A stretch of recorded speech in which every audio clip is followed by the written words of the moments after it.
Bonjour à tous, infiniment heureux de vous retrouver pour partager avec vous le Chitat du jour. J'espère que vous allez bien. On va partager ensemble notre Chitat d'aujourd'hui. Et nous sommes le 4 du mois de Shevat de la Parashat Bo. Nous sommes le Yom Hamishi, le 5e jour de la semaine de cette année Etav Shin Pei Gimel, Shnat Hakel, l'année du rassemblement. Est-ce que vous pensez à vous rassembler, à vous réunir? C'est une mitzvah tellement importante cette année. N'hésitez pas à organiser des rassemblements, des réunions avec vos amis, avec votre famille, afin de nous préparer de cette façon-là à la venue de Mashiach dans l'unité la plus totale. Et nous démarrons tout de suite avec le Chumash du jour. Moshe et Aaron ont enseigné au béni Israël ce que devait être le Korban Pessah, le sacrifice de Pessah. Chaque juif avait l'obligation de prendre un agneau et de le préparer pour ce Korban Pessah. Après la shrita, il fallait prendre une petite partie de ce sang-là et de le mettre sur les linteaux de la porte d'entrée de la maison. Et les bénis d'Israël n'avaient pas le droit de sortir de chez eux. Ils auraient pu dire, bon, très bien, il y a du sang autour des portes, on va être épargnés, et donc on peut sortir. Eh bien non, il fallait que les bénis d'Israël restent chez eux à la maison, parce qu'il faut quand même prendre des précautions. Même si on compte sur le miracle d'Hachem, il faut toujours prendre des précautions et se comporter comme il faut. C'est la raison pour laquelle les bénis d'Israël devaient rester chez eux à la maison et attendre que cette Makat Bechorot puisse passer tranquillement et qu'ils puissent eux aussi être épargnés de tout cela. C'est un ordre assez particulier qu'Akadosh Baruch Hu a donné aux bénis d'Israël juste avant de sortir d'Égypte. Lorsqu'il leur demande de faire la shrita sur ce korban-là, vous imaginez bien les Égyptiens qui voyaient les Juifs faire cela se posaient la question de savoir mais pourquoi est-ce que vous avez chez vous un agneau? Akadosh Baruch Hu voulait que les Égyptiens se posent cette question-là. C'était leur avodah zara. Ils voulaient savoir que faisait cet agneau-là dans la maison des Juifs. Akadosh Baruch Hu voulait que les Égyptiens se posent cette question afin que le peuple juif puisse lui répondre aussi. Le rabbi nous explique que ce Messirut Nefesh dont les bénis Israël ont fait preuve à cette époque, c'est ce qui leur a donné du mérite pour sortir d'Égypte. Ils n'ont pas eu peur des Égyptiens, ils ont accepté de leur dire qu'ils allaient faire la shrita sur ces agneaux-là, parce que c'était Akadosh Baruch Hu qui l'avait demandé. C'est ce mérite-là qui va leur permettre de vivre la délivrance. Les Chachamim nous racontent que quand Akadosh Baruch Hu a voulu délivrer le peuple juif d'Égypte, il n'avait pas assez de mérite. C'est la raison pour laquelle il leur donne cette mitzvah-là du Korban Pessah. Une partie très importante du mérite de la mitzvah des bénis Israël, c'était la dimension de Messirut Nefesh qu'ils avaient lorsqu'ils ont accompli cette mitzvah. Ils l'ont fait en donnant leur vie, en risquant leur vie, d'avoir le courage de dire aux Égyptiens, on va prendre votre Dieu à vous, votre avodah zara, et l'apporter en korban. C'était quelque chose d'énorme. Le verset nous dit d'ailleurs, Ki metzetra meretz Mitzraim arenu niflaot. Qu'Akadosh Baruch Hu, de la même manière qu'il a fait sortir le peuple juif d'Égypte, il va aussi nous montrer des miracles et des merveilles très rapidement et très prochainement dans cette délivrance future qui va arriver, Be'ezrat Hashem. C'est la raison pour laquelle nous faisons aussi également la fête de Pessah, pour se souvenir de ces miracles. Et c'est ce qui se passe également pendant la fête de Pessah, quand on célèbre le Seder et qu'on raconte toute l'histoire de l'Égypte, de la sortie d'Égypte. Et ce qu'il faut savoir, c'est que si chacune et chacun d'entre nous, on accomplit chaque mitzvah qu'on doit accomplir avec Messirut Nefesh. Prenons par exemple la Havat Israël, aimer son frère juif. Eh bien, dans cette mitzvah-là, il y a le fait de l'aimer, mais il y a aussi le fait de donner sa vie pour l'aimer. D'être capable de se dire que même si j'apprécie pas particulièrement de manière naturelle cette personne, je vais faire un effort pour me surpasser, pour aider un autre juif, pour aimer un autre juif. Lorsque on fait un effort pour son prochain, Akadosh Baruch Hu le voit. Et c'est cet effort qui fait qu'Akadosh Baruch Hu décide de nous faire sortir de l'exil, décide de nous amener la Géoula, la délivrance, très rapidement. Il faut aussi prendre le soin et le temps de parler avec une personne avec douceur, avec gentillesse. Et en même temps, il faut être convaincu de ce qu'on est en train de demander à l'autre. Lorsqu'on va proposer à une personne de faire une mitzvah, cette personne, si elle sent qu'on lui demande avec conviction, avec beaucoup d'avat Israël, avec amour, elle va ressentir cette sincérité et ça lui donnera envie d'accomplir la mitzvah. Si cette personne refuse, c'est que quelque part, le problème vient de chez nous. C'est qu'on n'a pas réussi à la convaincre, parce qu'on n'a pas réussi à être aussi sincère qu'il le fallait. On n'a pas assez donné de soi, pas assez de Messirut Nefesh, pas assez d'Avat Israël. Sinon, la personne en face aurait obligatoirement accepté. La preuve, le peuple juif n'a pas eu peur avec fermeté de dire ce qu'ils allaient faire, le Korban Pessah, aux Égyptiens, bien qu'ils étaient complètement contraires à cette vision des choses. Vous imaginez, c'était leur Avodah Zara. Alors que Dieu fasse que nous puissions prendre des forces et nous souvenir de ce qu'on a eu comme force ce jour-là, pour toujours garder avec fermeté la Torah et les mitzvot, et toujours donner sa vie pour son frère juif, pour lui apprendre les belles choses, pour l'encourager à faire de belles choses, pour lui donner le courage, pour lui donner la joie de tout cela.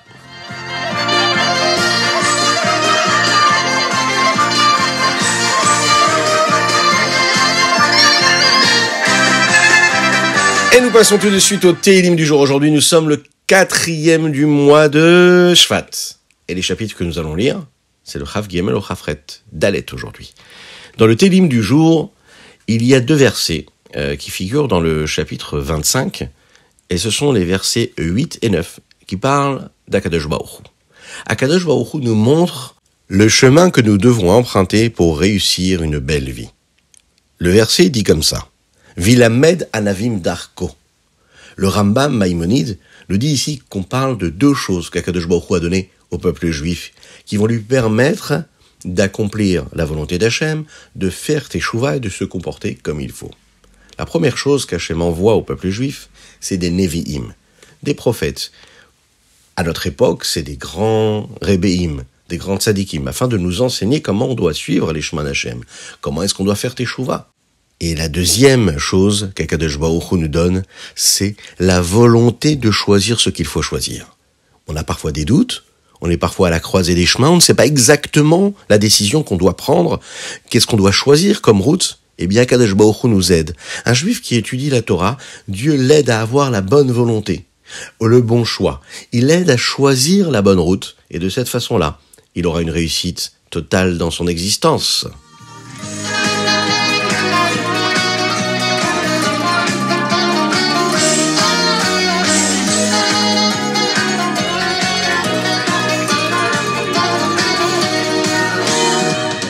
Et nous passons tout de suite au Tania du jour. Aujourd'hui, nous sommes dans le chapitre 19 toujours, 4 Shvat du Shnat Pshuta.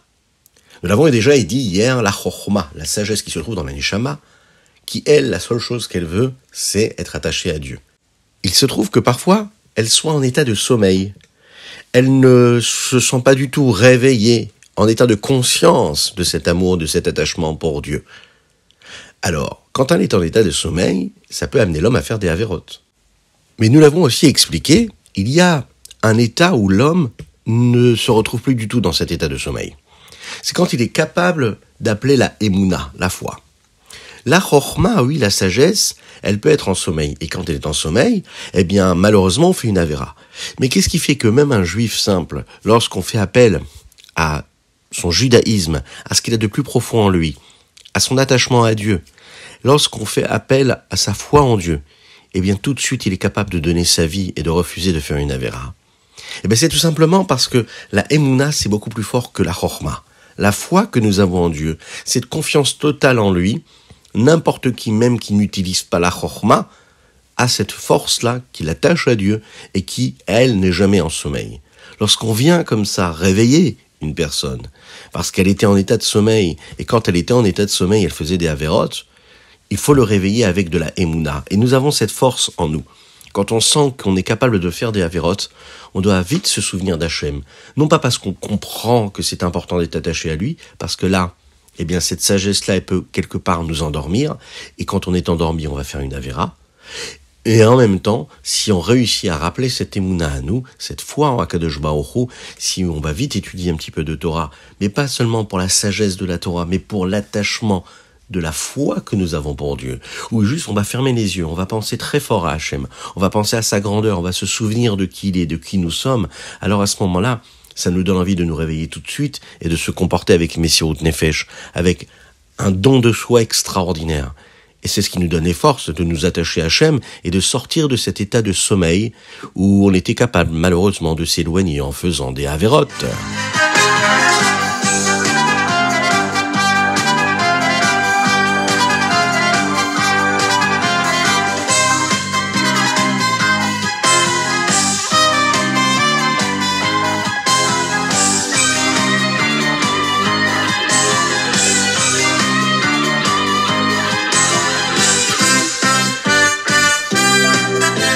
Et nous passons tout de suite au Hayom Yom Dalet Shvat.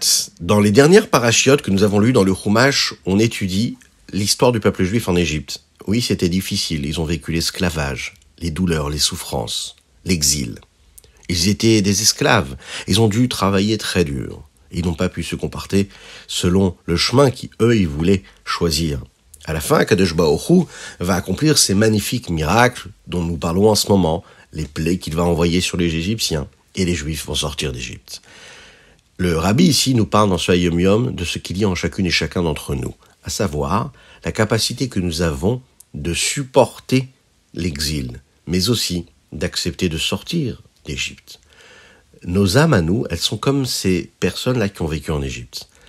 La Neshama, elle veut se comporter d'une certaine façon. Elle veut toujours être attachée à Hachem, comme nous l'avons vu dans le Tanya. Mais l'âme animale ne veut pas cela.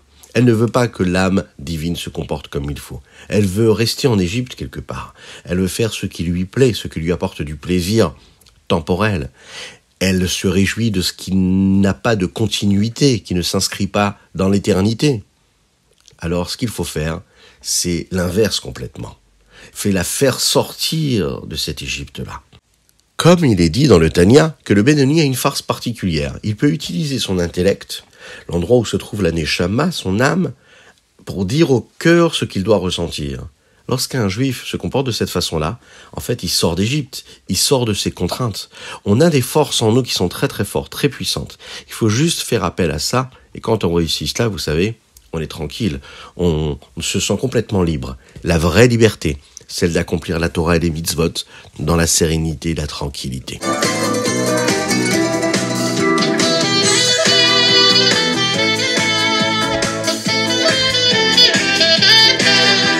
Et voilà, c'était notre Chitat du jour. Je vous souhaite une excellente journée, que Dieu vous bénisse et qu'il vous protège, qu'il inonde votre existence de bonté, de grâce, de miséricorde et de joie véritable. Nous dédicassons aujourd'hui ce Chitat à la Refoua Shelema de Avraham Nissim Ben Sultana, qu'Hachem lui envoie une Refoua totale et complète, une Refoua Shelema. N'oubliez pas de nous envoyer vos dédicaces sur chitat.fr. Partagez le Chitat avec vos amis. Vous savez le nombre de personnes qui peuvent être touchées par un petit mot de Torah et faire teshuva et être encouragés, être joyeux, être heureux dans leur vie. Alors vous avez le mérite de le faire. Partagez, prenez part à la diffusion de la Torah. Que Dieu vous bénisse et à très bientôt.